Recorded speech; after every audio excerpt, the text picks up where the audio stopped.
पञ्चायतकालमा किताबमै पढाइन्थ्यो, हरियो वन नेपालको धन।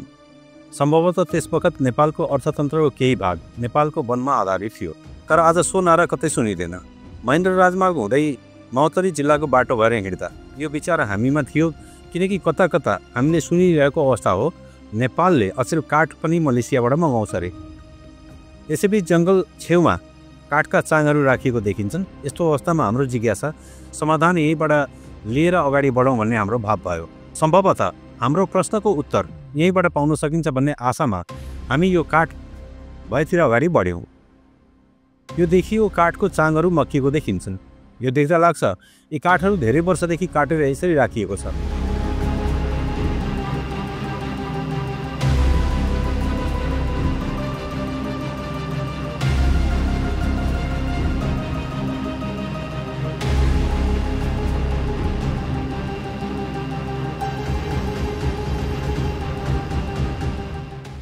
तपाईँ देख्न सक्नुहुन्छ धेरै वर्षदेखि राखिएकोले होला काठ मक्किएको छ। अधिकांशको माथिल्लो भाग माटोले खाएको छ।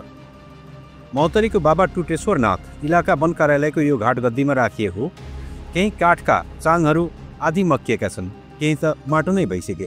आखिर किन यिनीहरूलाई माटो बनाइयो होला, किन यो अवस्थामा पुर्याइयो होला, जबकि हाम्रो देशमा यो नेपाली सालको काठको ठुलो बजार छ। हामीले जाने बुझेसम्म बजारमा यसको ठुलो माग छ।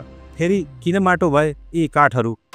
हामीले लाग्यो यो बुझ्नै पर्छ, किनकि हिजो त यो नेपाल सरकारको धन थियो, आज किन माटो भयो बुझ्नै पर्यो। तर के बुझ्ने कोसी त यसै जोमा छौँ। त्यसपछि वन ऐन 2076मा के थियो भने तपाईँको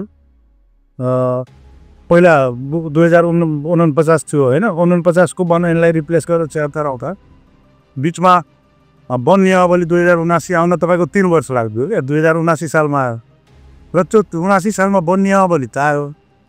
फर्मुला जुन हामी परापूर्वकालदेखि प्रयोग गर्दै आएका थियौँ, जस्तो त्यो पहिला प्रयोग गरेको हामीले न्युटन फर्मुला थियो होइन। क्वार्टर गर्थ फर्मुला न्युटन पनि भन्दैन, क्वार्टर गर्थ फर्मुला थियो। त्यो क्वार्टर गर्थ भनेको G/4 को होल स्क्वायर इन्टु L थियो।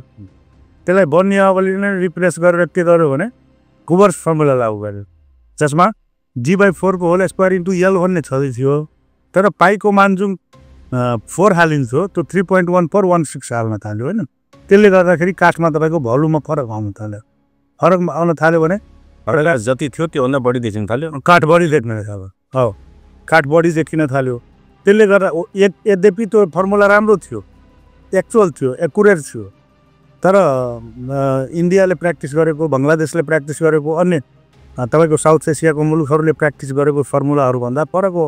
नेपालमा पनि 2076 सालसम्म भनौँ न प्रयोग भएको फर्मुला त्यही थियो। त्यसले गर्दाखेरि व्यापारीहरूमा अलिकति कम्प्लिकेसन आयो। त्यो व्यापारीहरू काठ लिन छोडे। इभन कि नेपाल काठ वन पैदावार व्यवसायी सङ्घ भन्ने छ क्या, त्यसले देशव्यापी रूपमा आन्दोलनै गर्यो हामी काठ नलिने, नछुने, टेन्डर नलिने।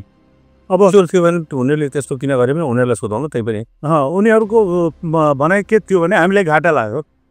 हामी जुन रेटमा बेच्दै आएका थियौँ, तपाईँले फर्मुला एक्चुअली भनौँ न सिधै घटाइदिनु हो भने तपाईँलाई यो हामीलाई घाटा लाग्छ। हाम्रो स्टकमा राखेका काठहरू बिग्दैन। त्यो कारणले उहाँहरूको पनि तर्क आफ्नो ठाउँमा जायजै थियो, यद्यपि फर्मुला एकुरेट थियो। अनि त्यो 79देखि लिएर 81सम्म 2081 को साउनसम्म तपाईँको त्यसैमा अल्झ्यो क्या। अनि 81 सालमा के गर्यो भने फेरि नेपाल सरकारले त्यो पुरानै फर्मुलालाई कायम गर्यो। पुरानै फर्मुलालाई कायम गरिसकेपछि फेरि सुचारू भयो। एउटा थियो। अर्को कुरा तपाईँको पहिला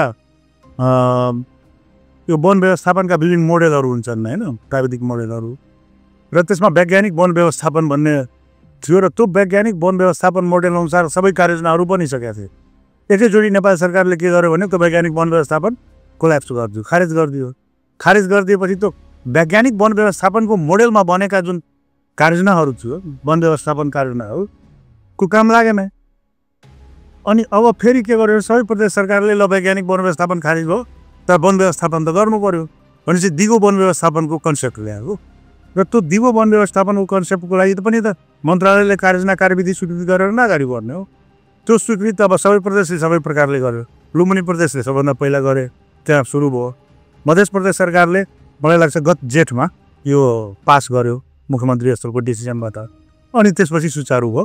अब जुन यहाँ देख्नु भएको छ अब सबै जिल्लामा काम भइरहेको छ हैन। यो विषयमा कति क्युफिट कार चाहिँ माटो भयो त सर सरको घाटगद्दीमा यहाँको माछा कुराहरू अब यहाँ त्यसको क्यालकुलेसन त गरिएको छैन।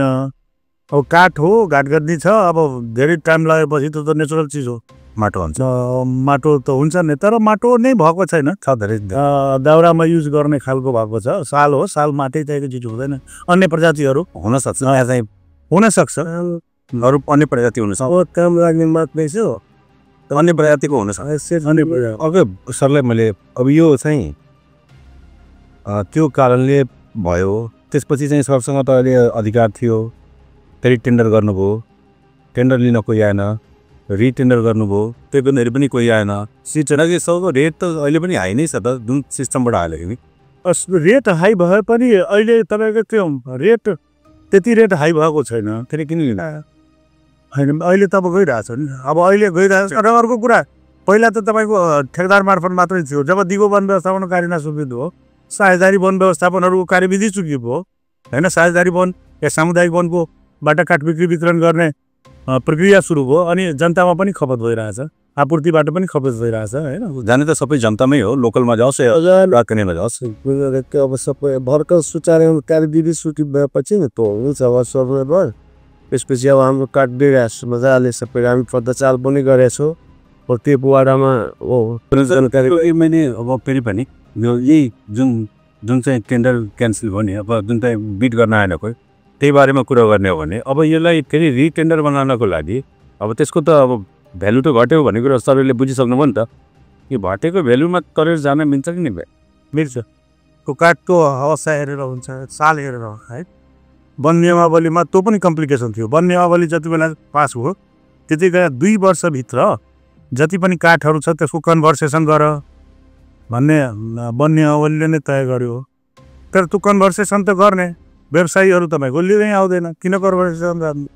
अनि कर्मचारीहरूले त्यसलाई कन्भर्सेसनमा लगेन। जब काठै जाँदैन भने कन्भर्सेसन गरेर के हुन्थ्यो?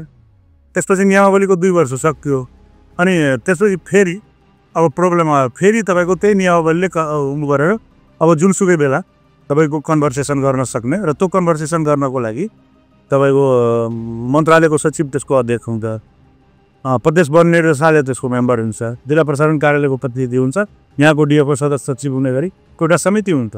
अब काठको यदि डिप्रिसिएसन भएको छ भने त्यसलाई रिमूल्याङ्कन गरेर अब त्यो काठमै जान सक्छ भने काठमै बेच, या बाहिर भनौँ न सदुपयोग गर, या यदि दाउरामा कन्भर्ट गर्नुपर्छ भने दाउरैमा कन्भर्ट गरेर सदुपयोग गर। यदि धुलो भइसकेको छ भने केही पनि हुँदैन, त्यसलाई मिना गर। नेचुरल चिज हो, मिना त गर्न पाइयो है। यस्तो सरले चाहिँ रिमूल्याङ्कन समिति बसाएर कतिवटा गर्नुपर्छ गर्नु अहिलेसम्म भएको छैन। भन्दाखेरि पनि महाभारतै रहेछ त। त्यो त होइन, तर हुन्छ।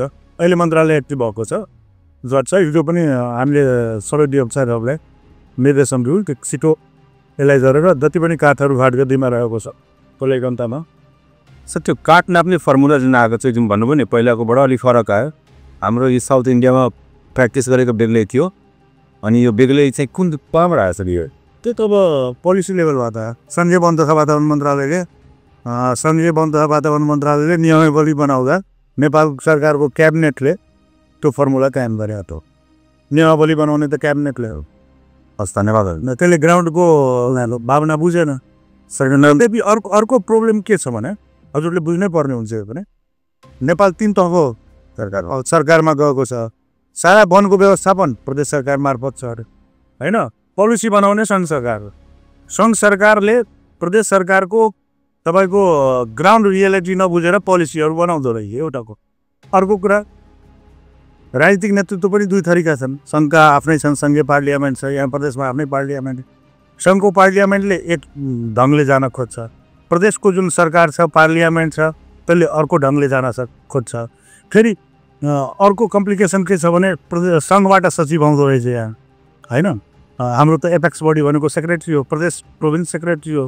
प्रदेश सेक्रेटरीले सङ्घको भावना लाद्न खोज्दो रहेछ। जुन सरकार छ, प्रदेशको जुन काम चाहिन्छ त्यो माटो सुहाउँदो, हावा सुहाउँदो, पानी सुहाउँदो, त्यहाँको वन व्यवस्थापनको मोडल सुहाउँदो, कुरामा जान खोज्छ। त्यो कुरामा कन्फ्लिक्ट हुँदो रहेछ क्या। त्यो कन्फ्लिक्टले पनि धेरै कामहरू डिले भएको छ। हजुरलाई एउटा उदाहरण दिउँ, मध्य प्रदेश सरकारको कुरा गर्दाखेरि अहिलेसम्म 12वटा सचिव तपाईँको सङ्घले खटाइसक्यो 7 वर्षको पिरियड। अब एउटा सचिव 2 महिना 3 महिना बढीमा 1 वर्ष, त्योभन्दा बढी जाँदैन। अब यो वन भनेको लङ टर्म बिजनेस हो होइन। लङ टर्म बिजनेसमा त अलिकति बसेर राम्रो काम गरेर अर्को एउटा कुरो प्रब्लम इनएस्टेबिलिटी हामीसँग छँदैछ। राजनीतिक नेतृत्व चेन्ज भइराख्ने, एउटा राजनीतिक नेतृत्वले अर्को राजनीतिक नेतृत्वको अनरसिप नलिने होइन, या आफ्नो मोडेल लागू गर्न खोज्ने, त्यो कारणले पनि अलिकति हाम्रो कामहरू सुस्त भएको छ। सम्बन्धित अधिकारीको कुराबाट के थाहा पाइयो भने नेपाल सरकारको नीति निर्माताहरूको कारण नेपालका धेरै काठहरू माटो बनेका रहेछन्। यो कन्भर्सेसन अनुसार भन्ने हो भने नेपाल सरकारका वन सम्बन्धी नीति बनाउनेहरूका कारण यस्ता काठहरू माटो भइसकेका रहेछन्, जबकि देशमा नेपाली काठको ठुलो माग छ। र अर्को अचम्म के छ भने 15 वर्ष अघिदेखि राखिएको काठ नीतिका कारणले माटो भयो भन्ने भावमा कुनै मन्त्री या सन्त्रीले न जवाब मागेका छन् न जवाब दिएका छन्। अनि यस्तै गैर जवाबदेही देशमा कर्मचारी र मन्त्री हुनुलाई त छाडमछाड किन नहोस्। खासमा यसको लागि अब जनताले पनि आफ्ना ती मन्त्रीहरूसँग सोध्नुपर्ने थियो कि यस्ता काठहरू माटो बनाए यार, तिनीहरू चाहिँ सत्ता चलाउने लायकका मान्छे हौ त? ती मन्त्रीहरू जो भएर गए, ती मन्त्रीहरूले जिम्मा लिनुपर्थ्यो, यसको क्षतिपूर्ति तिनीहरूलाई नै तिराउनु पर्ने हुन्थ्यो। तर त्यो आजसम्म त्यो प्र्याक्टिस नेपालमा छैन पनि र देखिएको पनि छैन, जसले गर्दाखेरि जनताको यो सम्पत्ति, यो जुन काठ बिक्री गरेर पैसा हुन्थ्यो नेपाल सरकारले अरूको लोन तिर्न सक्थ्यो, त्यो पैसा चाहिँ यतिकै खेर भयो र भन्न सक्ने अवस्था कसैलाई केही पनि छैन। अब हामी आजको दिनमा यो काठको गोदामबाट हेर्दाखेरि नेपालको वास्तविक चित्रण, वास्तविक व्यवस्था यहाँबाट चाहिँ एउटा काठ सम्बन्धमा हामीले देख्यौँ। अब अरू विषयहरू जे हुन्छ त्यो बारुको अगाडि फेरि पनि ल्याउँला। अहिलेको लागि चाहिँ बिदा दिनुहोस्, नमस्कार।